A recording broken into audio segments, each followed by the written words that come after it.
Ben Vitale is excused. Tom Winslow, Present. Bob Shay, Here. Aileen McNabb Coleman. Present. Hans Fetcher, Here. Mark Strong, Here. Heidi Nightingale, Present. Elaine Daly, Here. Amy Sargent, Here. Brian Muldrow is absent. Jonathan Anna. Present. Please stand. I pledge allegiance to the flag of the United States of America and to the republic for which it stands, one nation, under God, indivisible, with liberty and justice for all.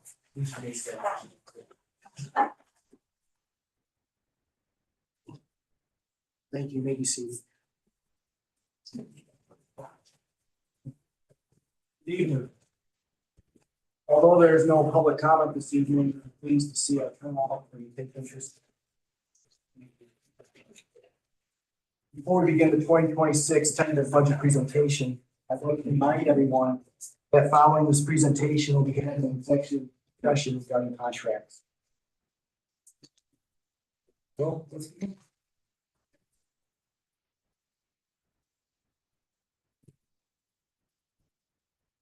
Purpose of the 2026 tentative budget is to stabilize our finances, reduce our unsustainable dependence on fund balance, protect our credit rating, and place us in a financial position to move forward to the future of the Cayuga County Office Building.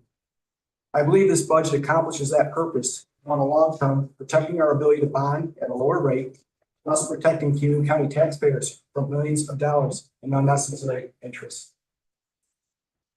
When I became elected, I had people come up to me and they say to me, what does the county do with my tax dollars? What does the county do? So as someone who used to work in county government, you know, I think most people are familiar with our police department. Most people are familiar with our parks and some of the services we provide. But what I learned after I was elected is that most people really don't understand what county government does. In New York State, counties function as the administrator for state and federal programs. New York State mandates that counties manage it and provide programs and services for their citizens. New York State and the federal government may provide full or partial funding for these programs. And as most of you know, mandated services and programs that Cayuga County administers without full funding are referred to as unfunded mandates. So here are some examples of mandated costs across the county: Medicaid, TAP and safety net, jail, foster care, SNAP, indigent legal defense, which is our assigned counsel, real property services,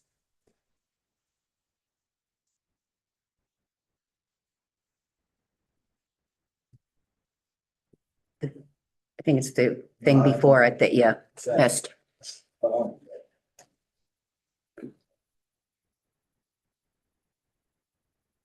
there we go. District Attorney's Office, Veteran Services, Office of Emergency Services, Board of Elections, Probation, Early Intervention, and Health Department.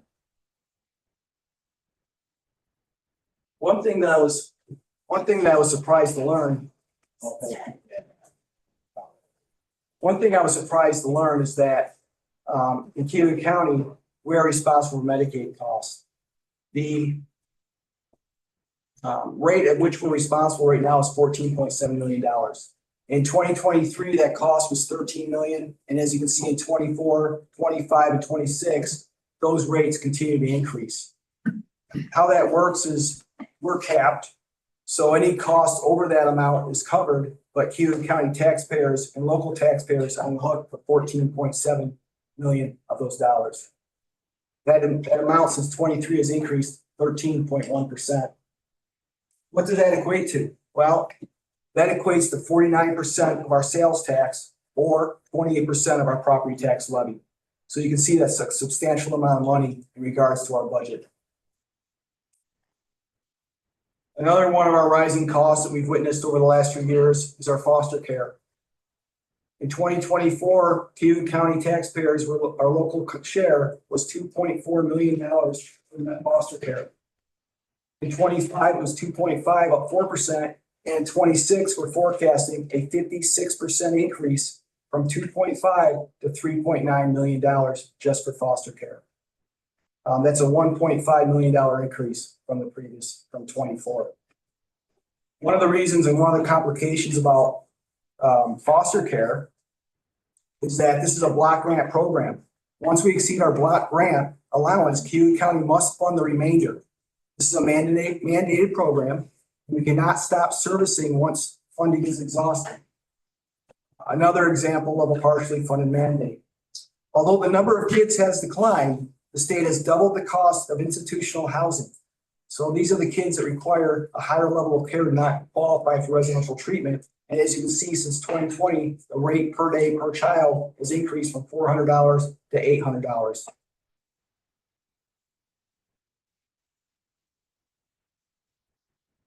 Safety Net's another program. Safety Net is the aid to provide to adults who do not have children.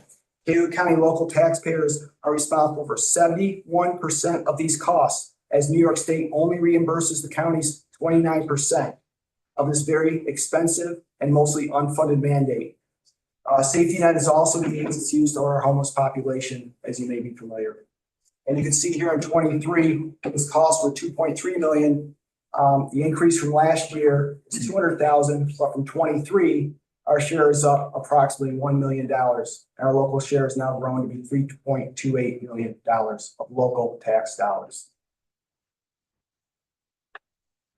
I wanted to show you a historical cost of DSS.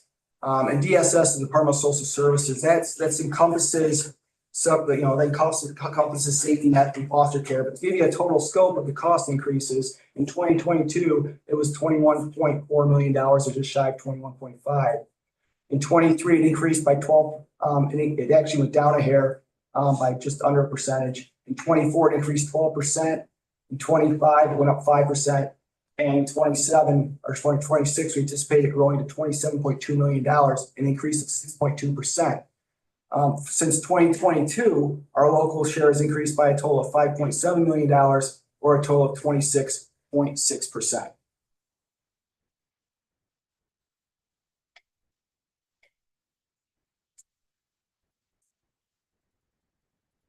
So again, you can see that the cost of providing these federal and state programs increase while the funding does not or fails to keep pace. Another rising cost is our public defender. As you can see, in 2024, it was $954,000. And for 26, we're looking at $1.5 million local share for 2026. This is also in part due to $100,000 less in reimbursements. Some of the pressures for the public defender's office, low income limits for eligibility set by the state, increased attorney time. Lloyd told me his attorney time in 2023 was 11,000 hours versus 14,000 hours in 2025 year to date. And the average price per case has gone up over $450 since 2023, partially due to the higher rate for assigned counsel pay, which is set by New York State.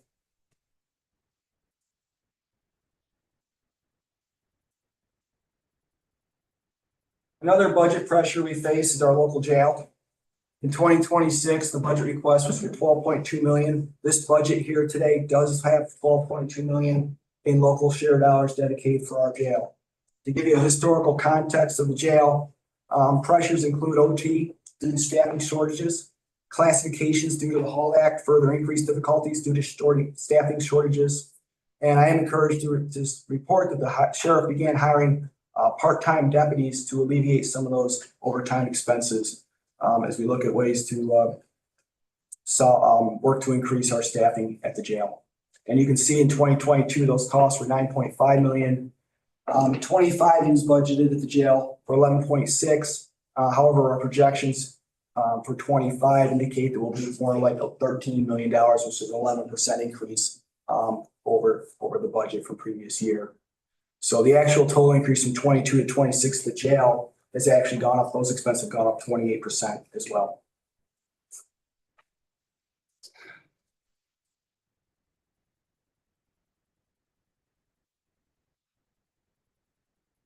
Probation department, another department that's seen a little uptick in cost. In 24, it was just shy of 1.3. Request was 1.5, and that's $1.4 million of local share as well. So those give you a little snapshot of some of our mandated services. I wanted to give you a little snapshot of our non-mandated services. Plowing of roads, believe it or not, we're required to mow grass, but as Brian will tell you, we're not absolutely required to plow roads. But again, these are local mandates. These are services we provide. Police services, parks, Office of Aging, DMV, WIC, mental health clinic, planning department. So those are quick little examples of some offices that we have that are not mandated services. The challenge is with the budget, at the start of the budget process, we sat down. The challenge is that Cayuga County faced an $11.2 million deficit at the start of this process. Everybody referred to a 9.5 or 9.9 number. The actual number was 9.9, but that number came in after its 2.8% tax levy for the cap. So without any tax increase at all, we're looking at $11.2 million budget deficit. This deficit was compounded by the prior year's budget $5.6 million funding gap from the 2025 budget. One of the big challenges here in Cayuga County is that a 1% property tax increase is only $454,217.50. Without budget cuts, it would take nearly a 25% property tax increase to balance the budget through taxes alone. That is unacceptable. I've never been a big fan of tax increases, nor do I believe raising taxes will solve all of our problems. I've made it clear through this process that if we're going to raise taxes, we have to make the appropriate cuts and ensure we are the best stewards of tax dollars. And then the other thing I want to point out as well, costs are outpacing revenues. And also the county collects 8% in sales tax, but most people are surprised to learn we only keep 2%. So New York State, out of our sales tax, the 8%, New York State gets 4%, that's their tax. And then the county 4% is divided between the cities, the towns, local municipalities on a 50% basis. So we receive 2% of what's remaining. That also adds to our budget complications.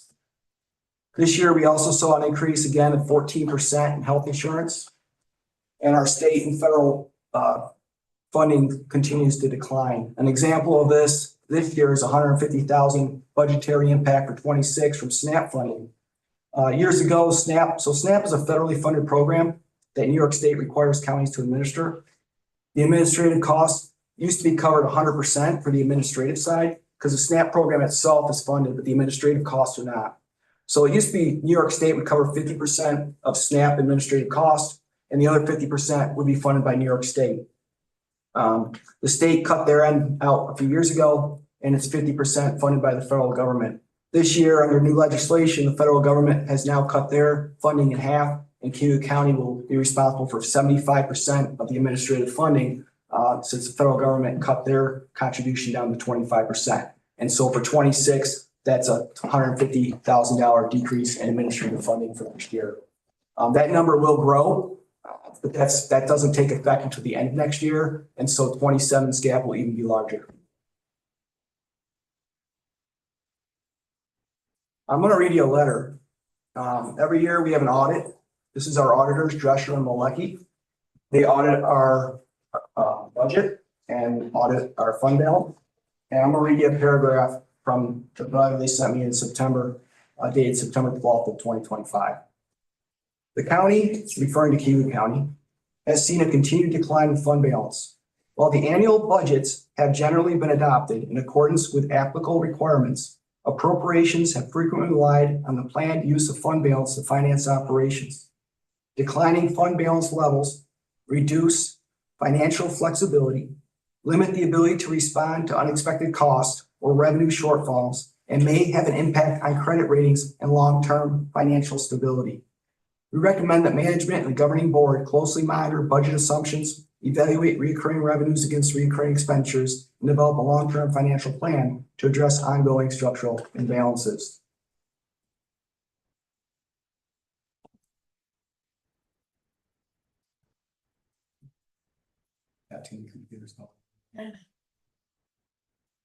I also received a notice from the New York State Comptroller's Office in September of 25. That was forwarded me from our finance director. And they stated, this analysis provides an objective assessment of the fiscal challenges. We encourage you to closely monitor your financial condition in the upcoming budget cycle. And one of the things I want you to take off this chart is if you look at the fiscal year ending 2022, you'll see Cayuga County had a fiscal stress score of 0. In 2023, when we began, and I'll show you a chart, our beginning the use of fund balance in 21, 22, and then in 23, our fiscal stress score rose to 3.3. In 2024, which is the last year we have data for, this was the year that we had the $7.2 million budgeted draw. That rose our score up to 22.5. And I anticipate next 25 score actually continue to rise as well, since we withdrew money from the fund balance in 25 as well. We had a budgeted 5.6, and we'll talk about that here briefly. So as you'll see, the chart I was referring to in 2021 and 2022, we had a fund balance draw of 1.17 million and 2.1 million. The budget expenses in 21 were 152 million. And then in 2022, an increase of over $8 million in spending. And again, using fund balance to offset those rise in expenditures. On the right, you'll see on the chart, the property tax increase versus inflation. So in 21, you had a 1.9% budget tax increase over a 7% inflation rate. In 22, you had a 0% tax increase with a 6.45 inflation rate. In 23 and 24, you can see that the county in those 2 years added more than $28 million in spending, while using over $10 million to balance the budget and fund balance draws, with property tax increases of 1% and 2%, while inflation was 3% and 2%. And then in 25, again, 25's budget's no better. It's a 5.6 million budgeted draw. However, this time you had a 4.2% property tax rate, it took 2.65% for inflation. This, as you'll see, the first 2 years was under Democrat control as well, and then the next 2 years Republican control. This is not a Republican or Democrat issue, this is a legislature issue that has continued since 21.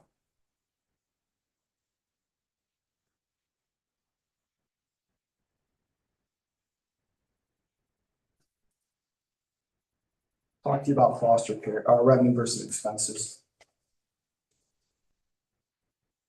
In the last 5 years, the majority of legislators have approved over $39.5 million in new spending, while budgeting $21 million in fund balance withdrawals to balance the budget and taxes artificially low.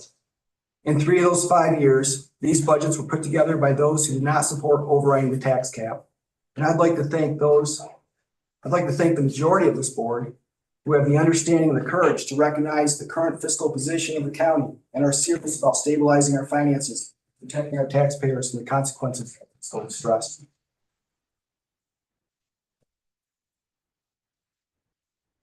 A couple of things we did during the year in order to find other revenues. The DMV license plate fee, $5 a year for car, $10 a year for truck, that was defeated. That would have been 250 to 300,000 estimated annually based on DMV data. Occupancy share with the tourism board, which did not have cost Cayuga County taxpayers dollars. That would have been an annual approximately 260,000 based on 1.3 budgeted for this year. And the adjustment for the mortgage tax fee, that number is going to be coming forward, and that is included in the budget. We estimate that's $25,000 since we did the top, so there was an adjustment there. To look at our general fund revenues, federal aid accounts for nearly $13 million, state aid for nearly $30 million, property taxes estimated to be about $49 million, and then the sales tax 32, and fees about 20. So the budget goals have remained the same. Strengthen financial monitoring and transparency. Targeted spending reductions to continue to centralize and improve efficiencies. Balance the budget without depleting fund balance and maintain fiscal discipline. Begin to rebuild fund balance to policy minimum to protect credit rating and allow flexibility. Continue to invest in capital improvements. Some of our challenges we've had is a 14% increase in our health insurance, and that's both for the Excellus and the PPO. We've had an increase in retirement contribution rates, salary and contractual increases for employees, capital investments in buildings and IT, continued costs due to the closure of the county office building, increased costs due to inflationary and economic pressures, and decreases in state and federal mandated services funding. Proposed budget cuts for this year. This budget eliminates the funding of 22.2 full-time and 6 part-time positions. All but 9 positions are currently vacant. Position cuts are across all oversight committees, with the largest department cuts in DSS. And the list to your right there that you see is the list per committee, and I'm going to break it down a little more at this time for you. The colors in red are current positions that are filled. The colors in black are positions that are currently vacant. Planning Department 2, District Attorney Office 1, Real Property 1, Finance Department 1, Office of the Chair 1, County Attorney's Office 1, Records Retention 1, Health Department 1 part-time, DMV 1, vacancy, County Clerk, Office of the County Attorney, Sheriff's Office, Health Department, Probation, 911. DSS consists of 6 full-time and 5 part-time. That was a part of a reorganization we worked out with that department. Highway 1, Health Department 1, Buildings and Ground 1 full-time, 1 part-time. OFA position is a full-time position being reduced to a part-time position.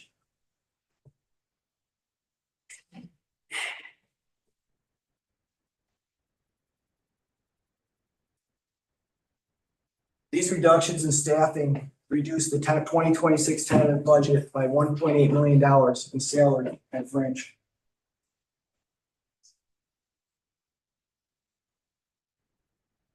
Next list shows you a little bit of a chart of our expenditures. You can see a big chunk, just shy of 50% of our budget is salaries and fringe. Our Medicaid represents about 10%. Debt service is very low. Transfer to the highway fund is $6.6 million this year, and then other $54 million.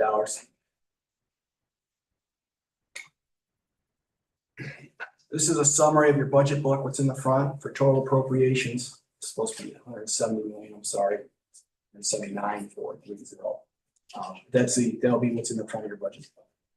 All right, this slide here. Budgeted fund balance draws 2015 to present.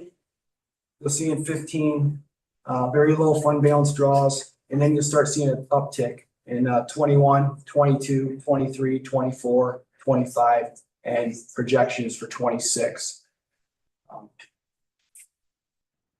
You can see we're going to take a big decline for 2026 on the current tentative budget. So here it is. The tentative rate for 2026 is set at 12.5%. This chart gives you an indication across a sampling across the county, which shows the increase based on $100,000 assessed value. You have a wide range from Union Springs at $11.80 to the city of Auburn at $133. This is a partial list. It's just to give everybody a range of the economic impact for that tax rate.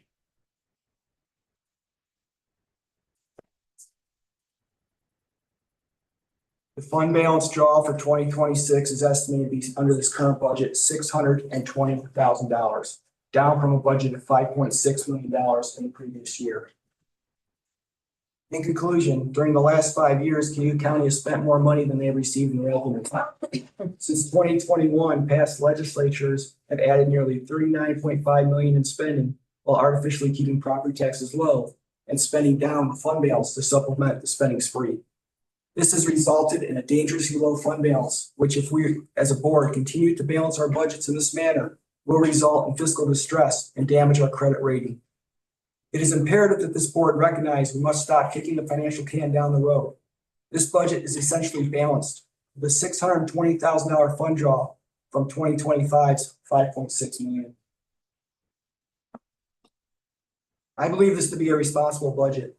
We began with an $11.2 million deficit.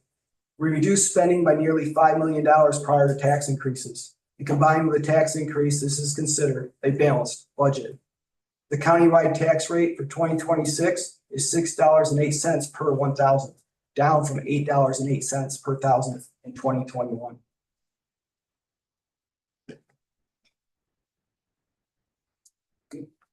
You've got large increases in health insurance and retirement contributions that are outside the county control.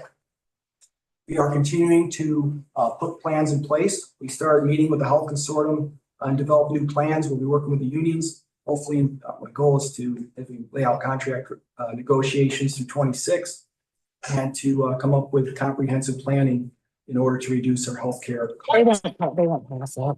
Strategic capital organization investments, work to restore fund balance per our county policy. Next step is Ways and Means workshops on the 13th and 18th. Any questions?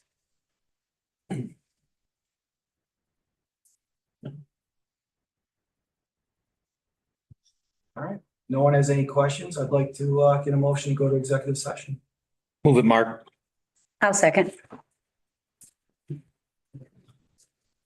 No? You can say it. All in favor? Aye. Are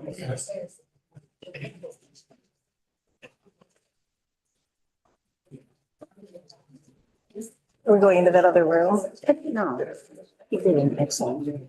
I was wondering if that's laid it out. He didn't, yeah. Usually it's here's your.